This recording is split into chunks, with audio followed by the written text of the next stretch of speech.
what comes out of your mouth, you and I as followers of Jesus had better be careful, because there's language that corrupts, that corrodes and tears down. There's language that is not fitting. It doesn't fit the moment. He says if you're careful, that begins to replace those words that are life-giving. And this is in part what he's addressing in this. He says, listen, don't use language that corrupts, tears down, or is ill-fitting, but instead use those words that build each other up.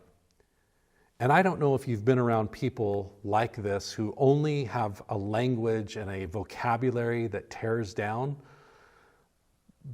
But I bet if you're around them very long, you decide, I really don't enjoy talking with that person.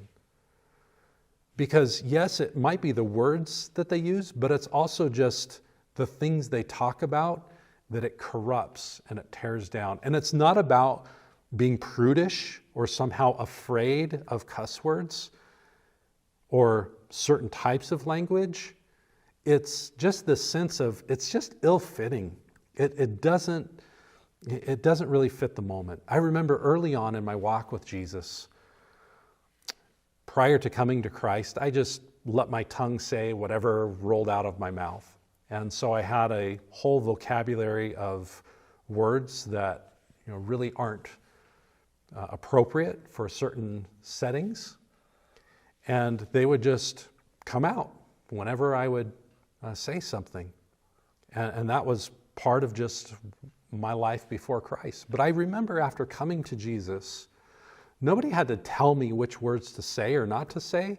I just remember that at times when I would early on walk with Jesus and something surprising would happen, one of those words that I would say, one of those ill-fitting words, they would just blurt out out of my shock or surprise.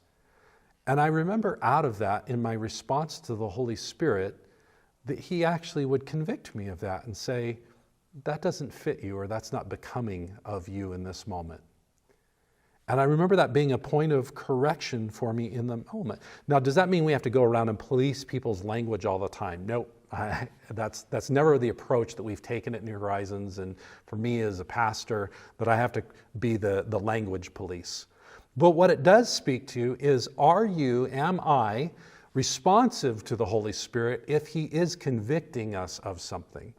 And one of the things that I guarantee you, because Paul says it in here, Jesus addresses it in his teachings, one of the things that the scriptures address and the Holy Spirit will address in you is, what are you saying and how are you saying it, and is it fitting for the moment? And he will address that over and over, because out of the overflow of the heart, the mouth speaks, as Jesus would say. It's out of what's in us is what comes out of us. And so that's why our speech matters so much. So this talk that corrupts, instead, this replacement action that we're supposed to have, that he points to, is words that build up.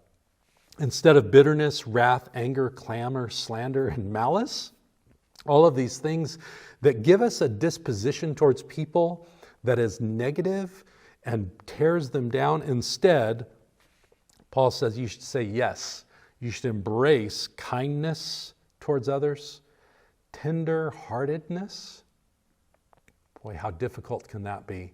Remaining tender-hearted to people and not building up walls, defensiveness, anger, hardness towards people. He says tender-hearted towards others.